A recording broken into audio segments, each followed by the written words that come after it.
Zacharie, chapitre 9, et le verset 15. Le titre du message, donc, aujourd'hui, la présence du Seigneur, source de bonheur. Et nous pourrions dire le contraire, absence du Seigneur, source de malheur. Amen. Zacharie 9, verset 5, verset 15. L'Éternel des armées les protégera. Ils dévoreront, ils vaincront les pierres de la fronde. Ils boiront, ils seront bruyants comme pris de vin. Ils seront pleins, remplis comme une coupe, comme les coins de l'autel. Amen. Seigneur, nous voulons te bénir pour ta parole puissante.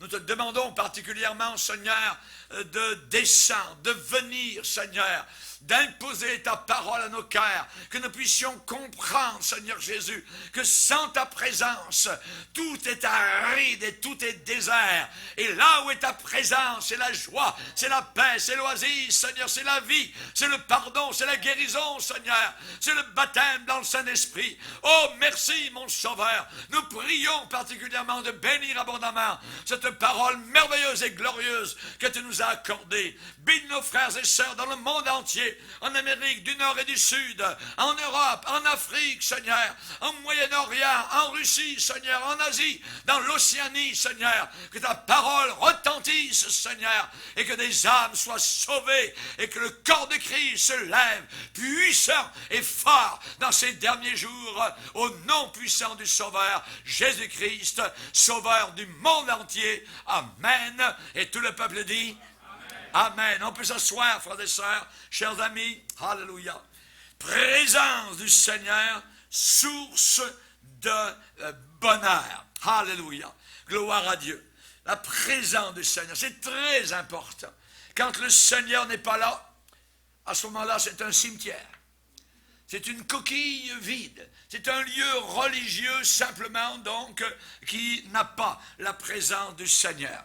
Jésus a dit, si quelqu'un a soif, il faut avoir soif. Si quelqu'un a soif, qu'il vienne à moi et qu'il boive. Des fleuves d'eau vive couleront de son cœur. Jésus parlait de quoi? Jean explique. Jésus parlait du Saint-Esprit que devaient recevoir ceux qui croiraient en lui. Ce qui veut dire que l'image de la réception du Saint-Esprit est une image d'eau qui coule, de cataractes d'eau qui sont immenses et qui jaillissent et qui coulent du cœur de celui qui est rempli du Saint-Esprit.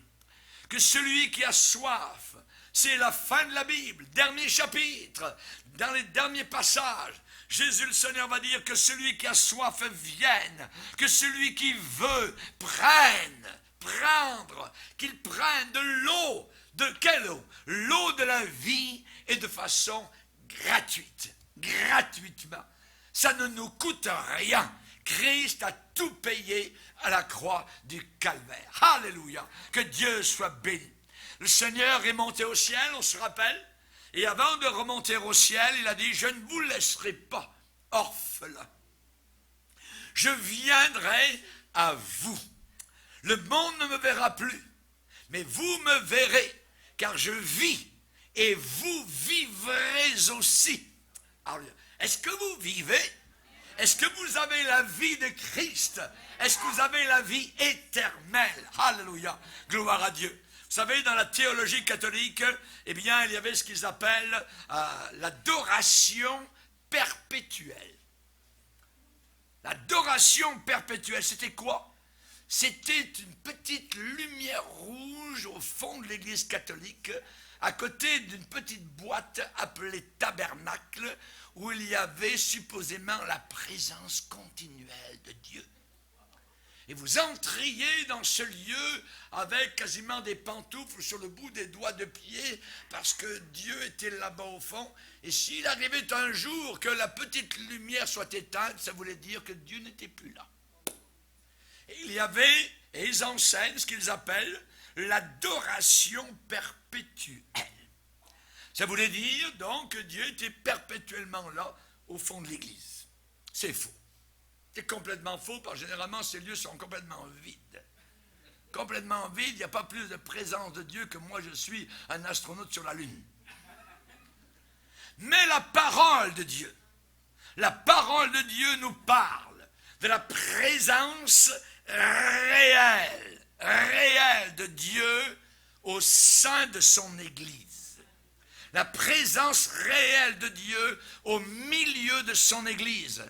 Jésus n'a-t-il pas déclaré, là où 2 ou 3 sont réunis en mon nom à cause de moi, je suis au milieu d'eux. Je suis là, je suis présent. Amen. Il n'y en a pas besoin d'une petite loupiote, voyez, d'une petite lumière rouge qui nous indique que Dieu est là ou il n'est pas là, il est en vacances, tout ça, ou il se balade, un jour il est là, un jour il n'est pas là. Non, il est là où 2 ou 3 sont réunis, il est au milieu de nous.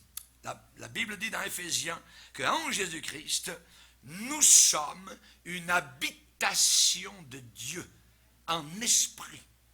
Nous sommes une habitation de Dieu. Quand on s'arrête là-dessus, c'est formidable. Cette vérité est fulgurante.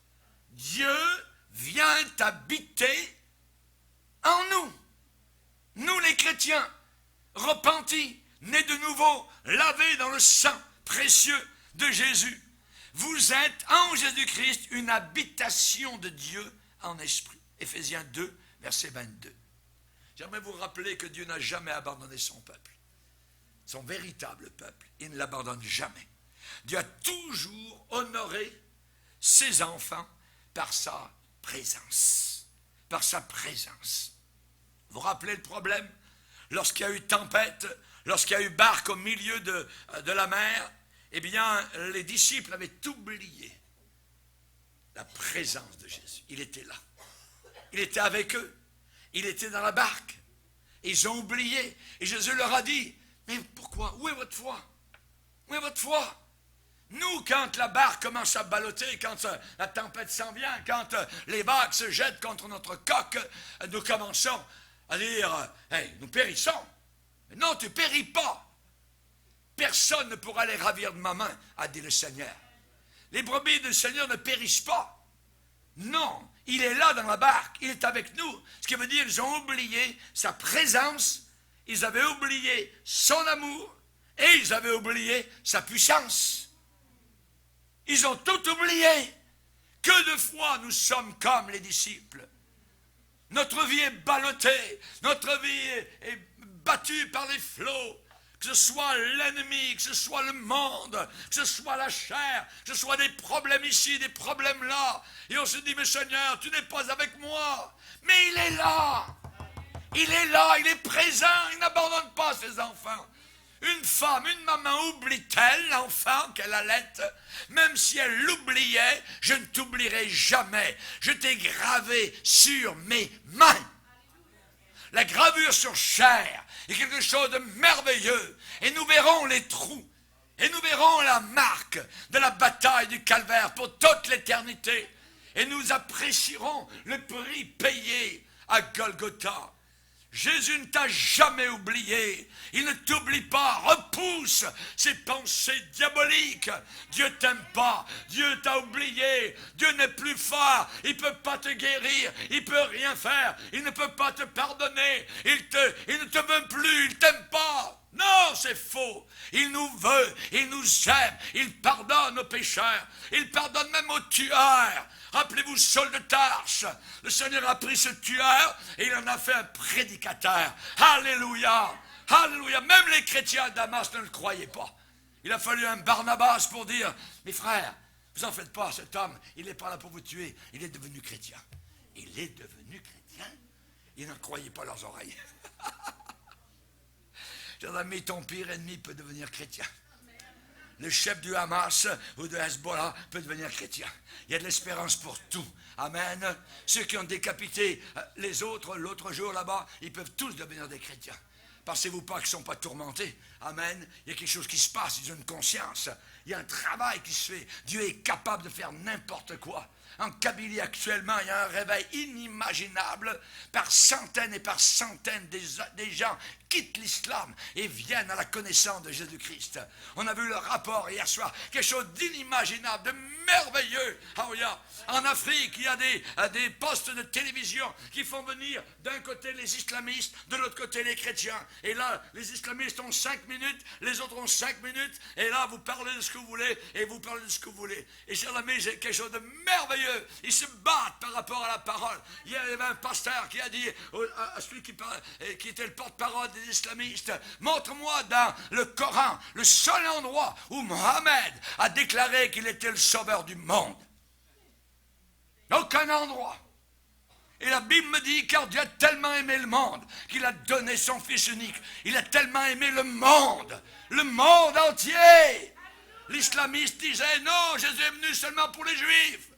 Non, il n'est pas venu uniquement pour les Juifs. Il est venu pour le monde entier. Alléluia, alléluia. Il y a encore d'autres brebis et elles viendront, a dit Jésus. Elles viendront du nord, du sud, de l'est, de l'ouest, de toutes les nations, toutes les tribus. Alléluia. C'est merveilleux de voir ce pasteur rempli de son esprit et directement là attaquer le Coran. Gloire au Seigneur. En pleine télévision, en Afrique, là-bas, nos frères et sœurs chrétiens et chrétiennes, ils se battent pour que la vérité triomphe. N'ayez pas peur des islamistes. Ce sont des gens qui cherchent. Ils cherchent même, ils ne sont pas certains, ils ne savent même pas où ils vont lorsqu'ils vont mourir. Pas plus que nous le savions quand nous étions catholiques. Alléluia. Que Dieu bénisse ces frères et sœurs de Kabylie. Par centaines, ils se réunissent. Le gouvernement algérien ne sait pas quoi faire. Il ne sait pas quoi faire de cela. Il y en avait un, c'était un professeur, un directeur d'école. Tout ce qu'ils ont pu faire, c'est le mettre dehors. Ils découvrent Jésus. Ils déclarent dans leur témoignage, on a découvert la lumière. On a découvert la lumière. C'est merveilleux. Il y avait une femme, elle était rayonnante. Terminez le voile, terminez les affaires. Terminez le Coran, ils louent le Seigneur les bras en l'air, ils adorent notre Sauveur. Que Dieu soit béni. Notre Dieu, dans ces temps de la fin, dit que l'évangile serait prêché à toutes les nations. Toutes les nations. Nous sommes en Jésus-Christ une habitation de Dieu. Une habitation de Dieu en esprit. Alléluia. Une habitation de Dieu en esprit. Dieu n'a jamais abandonné son peuple. Dieu a toujours honoré ses enfants par sa présence. Il y a eu une époque que j'appellerais l'époque de la foi, d'Adam à Moïse. Et Dieu s'est manifesté dans cette période-là par ce qu'on appelle des théophanies. De phanéo en grec, qui veut dire se présenter, se montrer, se manifester. Théo, Dieu. Les théophanies sont des manifestations de Dieu. D'Adam à Moïse, il s'est manifesté. Et pas aux autres. Il s'est manifesté spécialement au travers donc de Noé, rappelez-vous d'Enoch, d'Abraham, et ainsi de suite. Jusqu'à Moïse. Il y a eu des apparitions sous certaines formes en vue d'entrer lui-même en contact avec ceux qui le recherchaient. Et ces manifestations de la présence de Dieu étaient à l'époque limitées et intermittentes. Intermittentes. Ça arrivait, ça s'arrêtait. Abraham, c'est Dieu qui parle. Donc c'était une théophanie. Dieu parle à Abraham. Dieu appelle. Voyez, on sait particulièrement qu'avec Adam, Dieu venait tous les jours rencontrer Adam et Ève dans un jardin d'Éden. Dieu venait. Dieu aime avoir la communion avec ses enfants. Et vous savez ce qui est arrivé jusqu'au moment où le diable s'est infiltré, la communion a été cassée. Adam et Ève n'étaient plus à leur lieu de rendez-vous. Enoch marchait à son époque, avant le grand déluge, avec Dieu. Pendant 300 ans, il a marché avec Dieu. Noé, Dieu lui a dit, construis-toi une arche. Le monde est méchant, le monde est si mauvais, je vais détruire toute la terre. Et Noé fut saisi d'une crainte respectueuse. Il a pris sa hache, il a emmené ses fils, et dans la forêt, il a commencé à battre des arbres et à bâtir donc ce navire qui n'avait pas de gouvernail, pas de moteur, pas d'électricité, un simple navire. Pour échapper au jugement qui s'en venait. Donc ça a été une théophanie. Dieu s'est révélé à Noé. Noé était juste et intègre. Mais la Bible ajoute dans son temps. Ce n'est pas peu dire. Dans le temps de Noé. Et nous devons être justes et intègres dans notre époque. Dans ce temps qui ressemble beaucoup à celui de Noé. Après Abraham, quitte ta famille, quitte ton pays et va-t'en dans le pays que je te montrerai. Théophanie. Dieu se révèle. Dieu se révèle. Et Étienne rapporte cela dans Acte 7 et va dire, le Dieu de gloire apparut à Abraham en Mésopotamie. Un mot difficile, Mésopotamie, vous voyez. Mais là-bas, aujourd'hui, c'est l'Irak d'aujourd'hui. C'est au nord du golfe Persique, donc, et au bas de l'Irak. Et c'est là que vivait Abraham, à Ur, en Chaldée. Saviez-vous qu'Abraham était un Irakien? Irakien d'aujourd'hui. Jacob a eu une théophanie aussi. Alors qu'il fuyait son frère Ésaü qui voulait possiblement le tuer, alors qu'il se couche la nuit, il est là, et il regarde, et il y a un escalier formidable qui est posé sur la terre et qui touche le ciel. Et en haut de l'escalier, là-haut, il y a un immense trône. Et Dieu est là-haut. Et lui dit, partout où tu iras, je serai avec toi. Je ne te délaisserai pas. Je te ramènerai dans ce pays. Et il a vu les anges qui montaient et qui descendaient sur cet escalier de gloire. Il était bouleversé.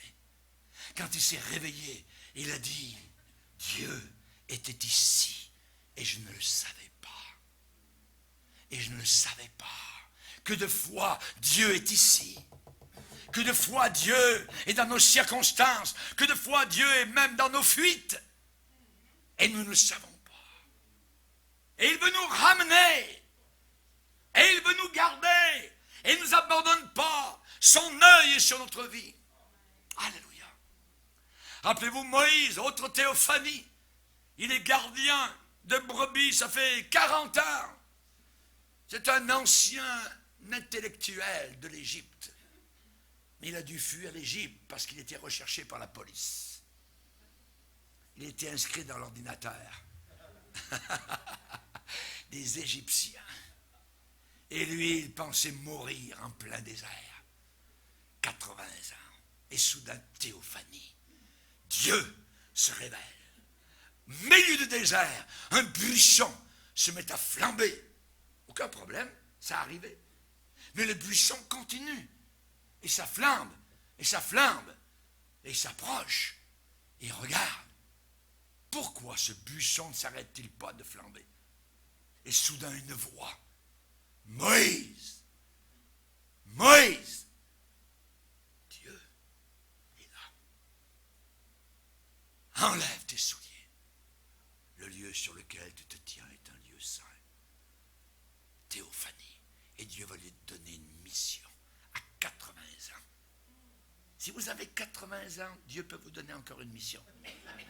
On a Fabio ici, il a 90, il est peut-être en mission, lui.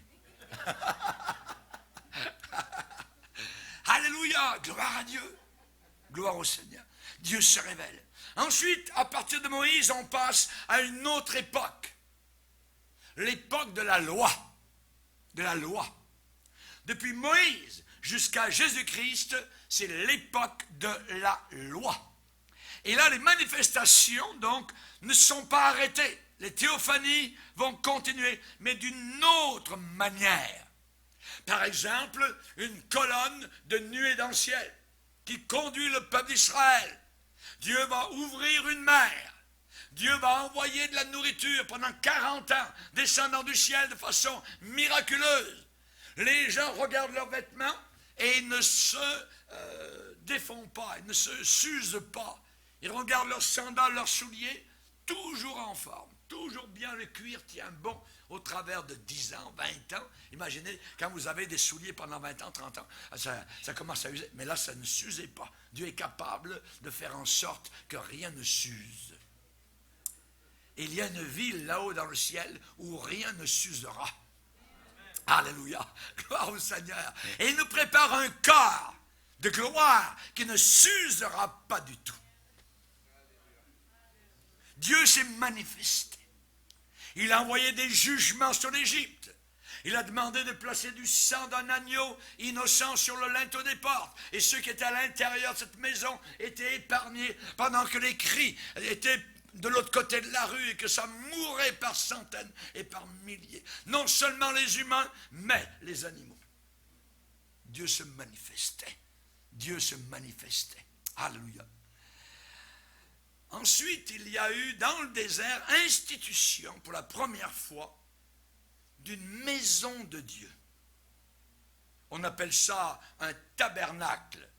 Tabernacle, ça veut dire une tente. Et vous savez, ici, le blasphème au Québec, c'est tabernacle. Satan sait très bien ce que veut dire ce mot-là. Ce mot, c'est la présence de Dieu à l'intérieur du tabernacle. Quand on parle aux catholiques, quand on leur dit tabernacle, ça veut dire toujours la petite boîte dans l'église catholique. C'est pas ça que ça veut dire dans la Bible. Dans la Bible, c'était une tente. C'était une immense tente avec 3 parties. Avec le parvis, avec un lieu saint, un premier rideau. On entrait dans le lieu saint et il y avait au fond un 3e lieu appelé le lieu très saint. Et c'est là où Dieu résidait. Ça arrivait la première fois du temps de Moïse, à cette époque-là. Le tabernacle, ça veut dire, ça signifie habitation. Habitation. Dieu ne voulait pas uniquement des théophanies, comme je viens de vous le montrer, qui étaient limitées, qui commençaient, qui s'arrêtaient, qui étaient intermittentes autrefois. Et maintenant, Dieu désirait habiter. Dieu désirait résider, camper, au milieu de son peuple. Exode 25, verset 8, « Ils me feront un sanctuaire, j'habiterai au milieu d'eux. » J'habiterai au milieu d'eux. Exode 25, verset 22, « C'est là que je me rencontrerai avec toi, a-t-il dit à Moïse. C'est là que je me rencontrerai avec toi. » Donc, soudain, il y a maintenant une habitation, ce qu'on appelle tabernacle, et qui est décrit donc dans la Bible. Ensuite, donc, le temps de la loi était terminé, et est arrivée une nouvelle proposition de la part de Dieu avec Jésus-Christ. Le temps de la loi venait de s'achever, et maintenant débutait, commençait le temps de la grâce.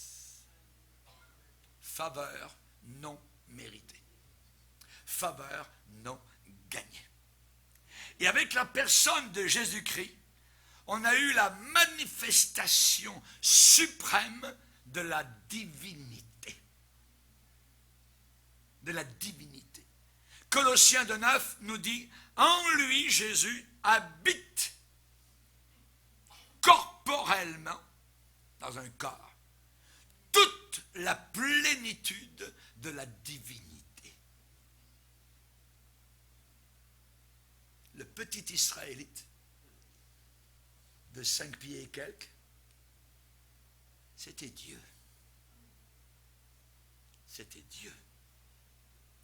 Le tabernacle dans le désert du temps de Moïse, c'était pas beau à regarder de l'extérieur.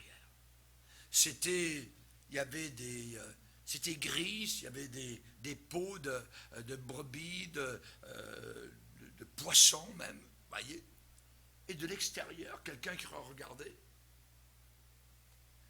ressemblait quasiment à une tente de grand berger. Mais à l'intérieur, Dieu résidait. Jésus, de l'extérieur, il n'avait ni beauté ni éclat pour attirer nos regards. Mais il était Dieu. En lui, derrière la peau, sous l'enveloppe de la chair, habitait toute la plénitude de la divinité. C'est mystérieux. Je dois quasiment enlever mes souliers et adorer comme Moïse l'a fait devant le buisson. C'est une grande vérité. À l'époque de Jésus-Christ, le tabernacle de Moïse, qui était dans le désert, eh bien, n'existait plus. Il avait été remplacé par un temple qui existait, majestueux, que Hérode avait fait construire. Et particulièrement, il y a eu une époque de transition entre l'économie de la loi, l'époque de la loi, et l'époque de la grâce. Lisez avec moi dans Jean, 1er chapitre.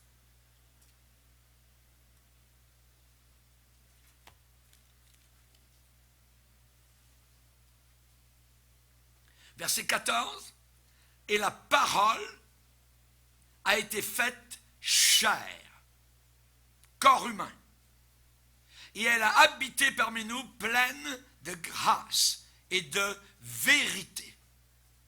Et nous avons contemplé, admiré sa gloire. Une gloire, et peut-être qu'il pense à la transfiguration sur la montagne, quand il l'a vu transfiguré.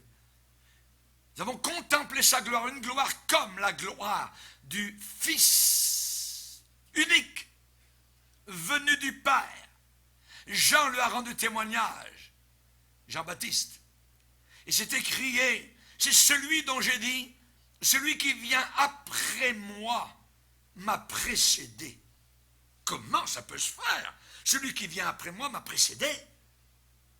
Eh bien parce que Jésus a toujours existé.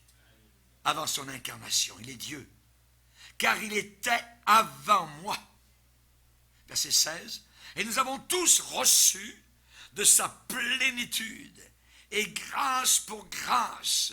Car, verset 17, très important, la loi a été donnée par Moïse, la grâce et la vérité sont venues par Jésus-Christ. L'Ancien Testament était l'ombre des choses à venir. Mon ombre, votre ombre, si je mets ici ma main sur le pupitre, j'ai l'ombre de ma main avec les 5 doigts. L'ombre est là, mais la réalité est là. L'Ancien Testament, c'est l'ombre. Ce n'est pas du tout la réalité. C'est l'ombre. La réalité, elle est en Jésus-Christ. Alléluia. C'est là qu'est la vérité. C'est là qu'est la réalité. Alléluia. Avant de mourir, Jésus a dit, tout est accompli. Ça veut dire tout l'Ancien Testament est réalisé. Je suis l'accomplissement, la réalisation de tout l'Ancien Testament. À partir de moi, maintenant, c'est la vérité et la grâce. Alléluia. Tout est accompli. Mon salut, ma place au ciel. Mon passeport est préparé, il est étampé, il est tout prêt. Amen. Pour que je puisse entrer dans le ciel. Que Dieu soit glorifié. Alléluia. Merci Seigneur. Merci Seigneur. Le temps de la grâce. Le temps de la grâce. Sous la loi, dans l'Ancien Testament, eh bien, on avait besoin de l'intermédiaire, d'un sacrificateur qui officiait dans le temple. Les gens ne pouvaient pas venir devant Dieu tout seuls. Ils avaient besoin de sacrifices et de sacrificateurs. Et le souverain sacrificateur, le top niveau, le pape des sacrificateurs, il entrait seulement une fois par année dans ce fameux lieu très saint. Une fois, il avait peur. Et en plus, on l'attachait à la cheville avec une corde. Au cas où il meurt derrière le rideau, on ne pouvait pas entrer dans la présence même de Dieu. Et au cas où il, cloc, voyez, on le tirerait. C'était terrible. Mais rappelez-vous, quand Christ est mort, il s'est passé quelque chose à Jérusalem. Il y avait un voile qui était au temple, qui séparait le lieu saint du lieu très saint. Et ce voile a été déchiré. J'aime le mot déchiré. Auparavant, on ne pouvait pas entrer. Le voile était une opposition, un obstacle. Le commun du peuple ne pouvait pas aller vers Dieu. Il fallait des prêtres, des sacrificateurs, des sacrifices. Mais Jésus, une seule fois à la croix, il est venu et il a été, et il est mon sacrificateur, et en même temps, le sacrifice. Il est tout pour moi. Le voile a été déchiré à Jérusalem. Qu'est-ce qu'ont fait les sacrificateurs à Jérusalem? Vite, des aiguilles et du fil. C'est pas beau, dans le temple, un rideau déchiré. Et on referme tout ça. L'Église catholique a fait exactement la même chose. Elle a recousu le voile. Vous ne pouvez pas entrer dans la présence de Dieu tout seul. Vous avez besoin d'un prêtre. Vous ne pouvez pas mourir tout seul. C'est lui qui va vous donner les sacrements. Vous ne pouvez pas aller à la messe, tout ça. C'est lui qui a le pouvoir délégué de je ne sais pas d'où, tout ça, Saint-Pierre de Rome, pape, ainsi de suite, vous voyez. Mais maintenant, nous sommes tous des prêtres. Nous sommes tous des sacrificateurs. On entre tous librement dans la présence même de Dieu par ce voile déchiré. Alléluia. Que Dieu soit glorifié. Amen. Alléluia. Et évidemment, donc, la grâce, c'est que Jésus lui-même, en personne, il est devenu le temple. Il n'y a plus besoin d'église. Il n'y a plus besoin de temple. Nos frères kabyles, en Algérie, se réunissent dans des maisons. En Afrique, ils se réunissent sous des baobabs. On n'a plus besoin de lieux cathédrales. Voyez, parce que Jésus, il est devenu notre temple. Et nous sommes devenus chrétiens nous-mêmes. Le temple de Dieu, il habite en nous. Allez comprendre ça. Jésus a dit, il y a ici, c'est une affirmation qui est contradictoire, qui est paradoxale aux yeux des gens qui l'ont écouté. Jésus a dit, il y a ici quelque chose de plus grand que le temple. Il y a ici quelque chose de plus grand que, aux yeux des Juifs, le temple. Touche pas au temple. Le temple, le temple, le temple, le temple. Vous voyez, ils adoraient le temple. Ce n'est pas le temple qu'il faut adorer, c'est celui qui est à l'intérieur du temple. Il y a ici quelque chose de plus grand que le temple. Jésus a dit, détruisez ce temple. Et en 3 jours, je vais le relever. En 3 jours, je vais le relever. Et Jean ajoute, il parlait du temple de son corps. Il parlait du temple de son corps. Son corps est un temple. Hé, tu te prends pour qui? Regarde le temple. Il a fallu 46 ans. Et notre roi Hérode, eh bien, il a mis de l'argent, il a voulu nous faire plaisir, il a mis des allées, il l'a décoré, tout ça. Et c'était à l'époque de Jésus quelque chose de magnifique, le temple. Les gens religieux ne parlaient que du temple. Ouais. Jésus dit, détruisez-le. Il n'a pas dit. Jésus dit, détruisez le temple. Et en 3 jours, je vais le rebâtir. Mais pour qui tu te prends? Petit prétentieux, petit orgueilleux. Il a fallu 46 ans pour bâtir notre temple. Et tu dis qu'en 3 jours, tu vas le rebâtir et que tu vas le détruire. Et ils l'ont accusé de ça, rappelez-vous, la nuit avant la crucifixion. Il a dit qu'il, notre temple, il allait le détruire. Oh, touche pas au temple. Comme les musulmans aujourd'hui. Touche pas à Mahomet. Touche pas au Coran, voyez. Détruisez ce temple, et en 3 jours, je le relèverai. Il parlait du temple de son corps, de son cœur. En Jésus-Christ, nous avons la manifestation suprême de Dieu à l'humanité. À l'humanité. Les religions de ce monde, les sectes de ce monde, ils s'en prennent à qui? Jésus. C'est Jésus. C'est là que le bas blesse pour eux. Ils ne veulent pas reconnaître sa divinité. Il est Dieu en chair. Et quand il était sur la croix, qu'est-ce que les gens religieux ont dit? Si tu es le Fils de Dieu, ça veut dire si tu es véritablement Dieu le Fils, descends. Qu'est-ce que Satan a dit à Jésus? Si tu es le Fils de Dieu. Ah, la divinité de Jésus-Christ. Les témoins de Jéhovah n'en veulent pas. La théosophie n'en veut pas. Les islamistes n'en veulent pas. Les mormons n'en veulent pas. C'est là que Satan attaque. Ou bien Jésus-Christ est Dieu, ou bien il ne l'est pas. Et dans toutes ces religions, qu'est-ce qu'ils vous disent? Jésus est un grand exemple. Il est un homme bon. C'est un grand prophète. Ah oui. Toute l'épître aux Hébreux est montée, elle est montée de manière à montrer la supériorité de Jésus-Christ aux anges, aux archanges, à Moïse, à Josué, à Aaron. Jésus est plus haut, plus élevé. Il est Dieu.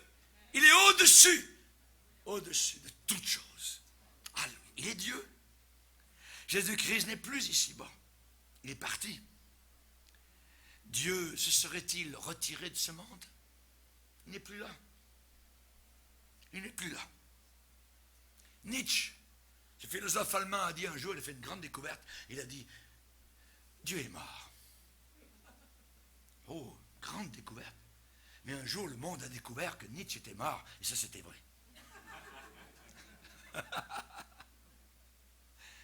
Jésus a dit avant de partir, je ne vous laisserai pas orphelins, je viendrai à vous. Je viendrai à vous. Donc, quelque part, d'une manière ou d'une autre, il doit venir à nous, puisqu'il l'a promis, je viendrai à vous. Il a dit, ça vaut mieux, c'est avantageux que je m'en aille, car si je ne m'en vais pas, le consolateur ne viendra pas vers vous. Mais si je m'en vais, je vous l'enverrai. Je vous l'enverrai. Jésus, actuellement, maintenant, il a un substitut. Il a un remplaçant. Il a un vicaire. Ah, pasteur, vous l'avez dit. Parfait, c'est le pape. Le vicaire vient du latin vicarius, qui veut dire remplaçant. Quel mensonge l'Église catholique ne dit-elle pas?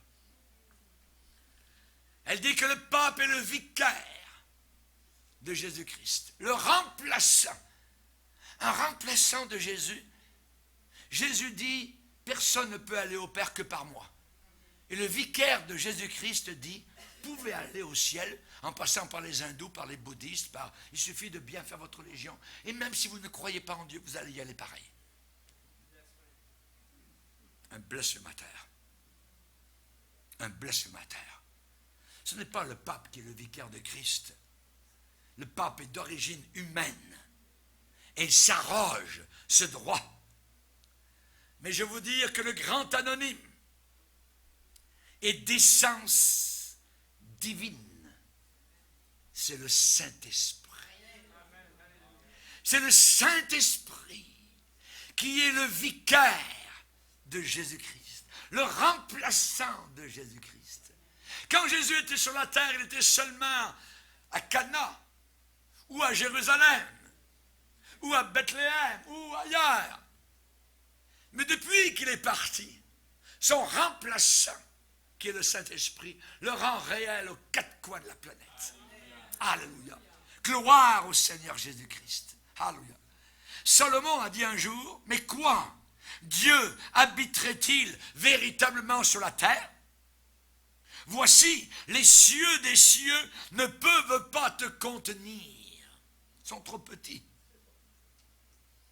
Où donc le remplaçant de Jésus-Christ doit-il élire domicile ici-bas sur la terre?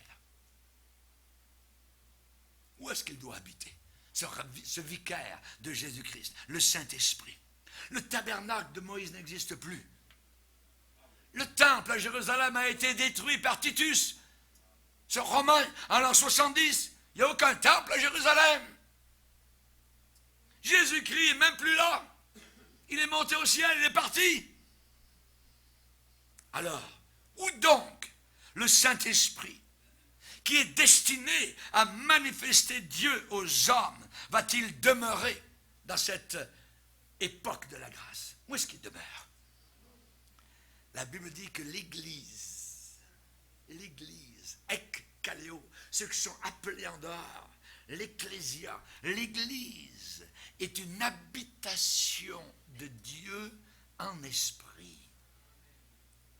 Nous sommes l'habitation de Dieu en esprit, par le Saint-Esprit. Paul va enseigner les Corinthiens et dire, votre corps, le body que vous avez, votre corps est le temple du Saint-Esprit qui est en vous, et que vous avez reçu de Dieu, le Saint-Esprit. Votre corps est devenu le temple. Vous êtes un temple ambulant. Alléluia. Paul va dire, vous êtes le temple de Dieu et l'Esprit de Dieu habite en vous. 2 Corinthiens 6, 16, nous sommes le temple du Dieu vivant, comme Dieu l'a dit, j'habiterai, je résiderai, je marcherai au milieu d'eux, je serai leur Dieu, ils seront mon peuple. Comment une telle chose peut-elle se produire? Comment ça peut se faire? Les apparitions, les théophanies accordées aux patriarches, donc d'Adam à Moïse, ont pris fin. Le tabernacle du désert du temps de Moïse n'existe plus. Le temple à Jérusalem a complètement disparu et Dieu a définitivement abandonné les demeures de toile, les habitations de pierre, pour choisir maintenant, dans cette nouvelle dispensation appelée la grâce, qu'est-ce qu'il a choisi? Il a choisi quelque chose de totalement supérieur au bois, à la brique, aux toiles, le cœur de ses enfants. Il habite en nous. Christ, en vous, dans vos cœurs. Espérance de la gloire. De la gloire. Alléluia. Et vous, comme des pierres vivantes, édifiez-vous pour former une maison spirituelle. Nous sommes, nous les chrétiens, une maison spirituelle. Une maison en esprit. Le Saint-Esprit, manifestation, je dirais, suprême de Dieu, au même titre que le Fils, puisque le Saint-Esprit est Dieu, autant que le Père, et autant à même égalité que le Fils. Eh bien, il veut nous remplir. Il veut nous remplir. Jour béni, jour glorieux de cette expérience appelée baptême dans le Saint-Esprit. Baptême. Plongeons dans l'Esprit du Seigneur. Jésus a dit, le Saint-Esprit de vérité demeure avec vous. C'était avant son départ, avant la Pentecôte. Et ce Saint-Esprit qui demeure avec vous sera,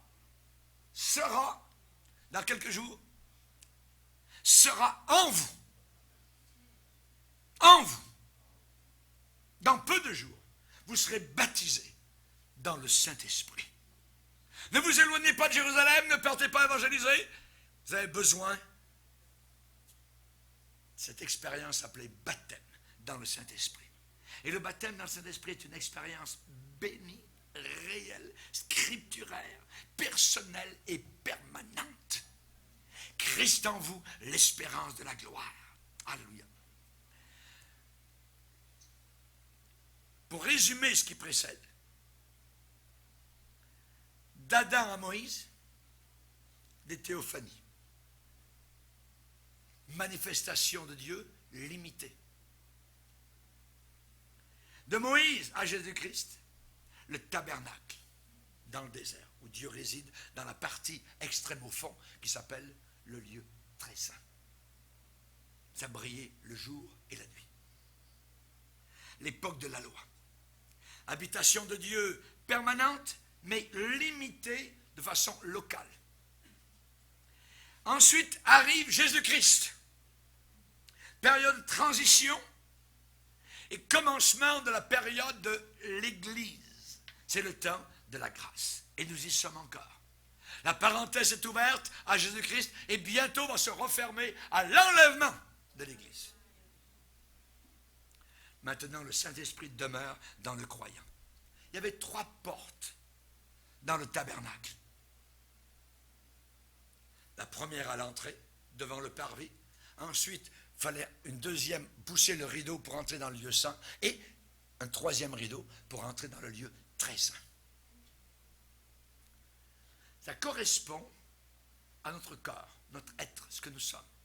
Nous sommes corps, âme et esprit. Dans le tabernacle, il y avait la première entrée qui était le parvis. Quand vous entriez par la porte, Jésus déchu la porte. Si quelqu'un entre par moi, il sera sauvé. Il y avait le parvis. Le parvis représente à votre corps, c'est l'entrée. Vous avez entendu. La parole a pénétré par une porte dans votre corps. Soit par les yeux, vous avez lu la Bible. Vous avez entendu. Vous êtes allé avec votre corps. Voyez, dans un lieu appelé assemblée, église chrétienne. Donc c'est la première, c'est le parvis, le corps, votre corps. Ne savez-vous pas que votre corps est le temple du Saint-Esprit? Ensuite, on entre dans le lieu saint, en poussant le premier rideau. Le lieu saint, c'est l'âme, représente l'âme.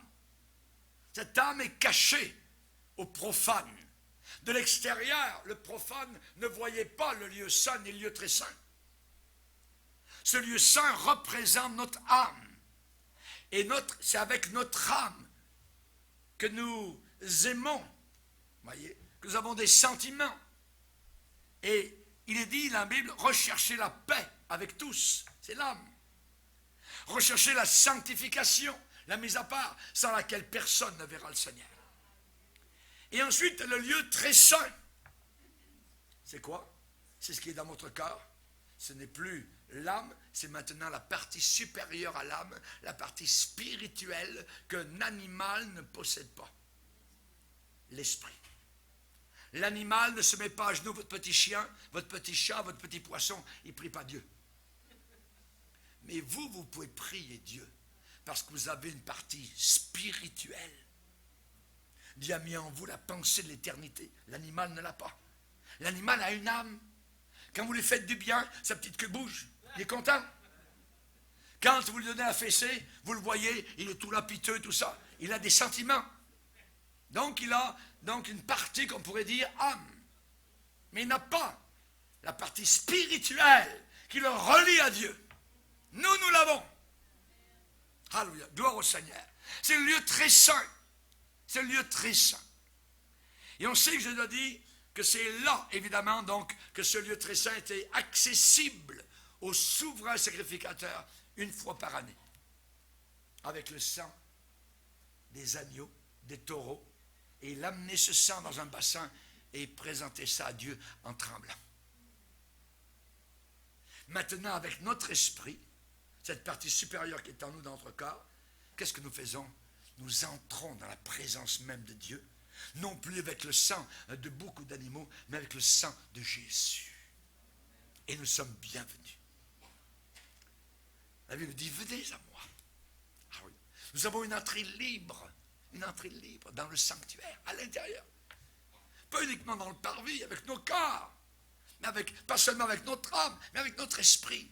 Et c'est là que la Bible dit que Dieu cherche de véritables adorateurs, qui l'adorent en esprit et en vérité. Alléluia. Dieu, chers amis, est en 3 personnes. En 3 personnes. Père, Fils, Saint-Esprit. La secte des pentecôtistes unis ne croit pas à la Trinité.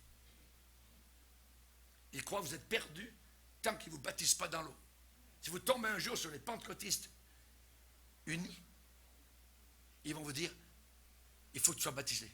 Ils vont aller dans votre maison, dans le bain. Absolument. Vous ne pouvez pas aller au ciel si vous ne parlez pas en langue. Et ainsi de suite. On appelle ça les pentecôtistes unis. Et ils ne croient pas à la Trinité. Nous, nous croyons à la Trinité. C'est une secte. Nous croyons à la Trinité. Dieu le Père, Dieu le Fils, Dieu le Saint-Esprit. Et vous avez le chiffre 3 partout dans la création. Partout. L'homme s'agite, l'homme va et vient, l'homme se meut dans les limites de la matière, le temps et l'espace. Vous avez les 3. La matière comprend des éléments solides, liquides, gazeux. Vous avez les continents de la planète, hein? Vous avez les océans de la planète, vous avez l'atmosphère de la planète. C'est la matière. Le temps est décomposé en passé, présent, futur. L'espace s'exprime par la ligne, la surface et le volume. Les règnes qui sont sur la terre, qui couvrent la terre, sont le règne végétal, animal, minéral. Vous avez des espèces qui sont vivantes, sont aussi au nombre de 3, les végétaux, les animaux et les hommes. Vous avez des êtres d'essence spirituelle, Dieu, les anges et les hommes.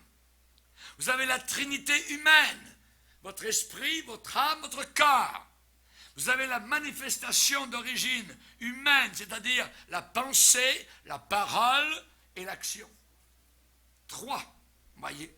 La famille, votre famille est complète au foyer lorsqu'il y a la présence du père, de la maman et de l'enfant. Chers amis, le baptême dans le Saint-Esprit est surnaturel. Surnaturel. C'est différent de la conversion. C'est une deuxième expérience après votre salut. Jésus a dit à des gens sauvés, dans peu de jours, vous serez baptisés dans le Saint-Esprit. Alléluia. Aujourd'hui, cette expérience, souvent, elle est comme, je dirais, les puits d'Isaac. Les puits que Isaac a retrouvé, les Philistins avaient enfoui de la poussière, des gravats, et ainsi de suite. Et l'eau était là au fond. Il a fallu qu'Isaac creuse, et l'eau était là. Le baptême dans le Saint-Esprit, avec comme signe miraculeux et surnaturel du parler en d'autres langues, il est encore présent aujourd'hui. Jésus a dit qu'il faut le demander. Nous qui sommes méchants, nous savons donner à nos enfants de bonnes choses. Et Dieu, qui est bon, ne donnera-t-il pas son Saint-Esprit à ceux qui le lui demandent?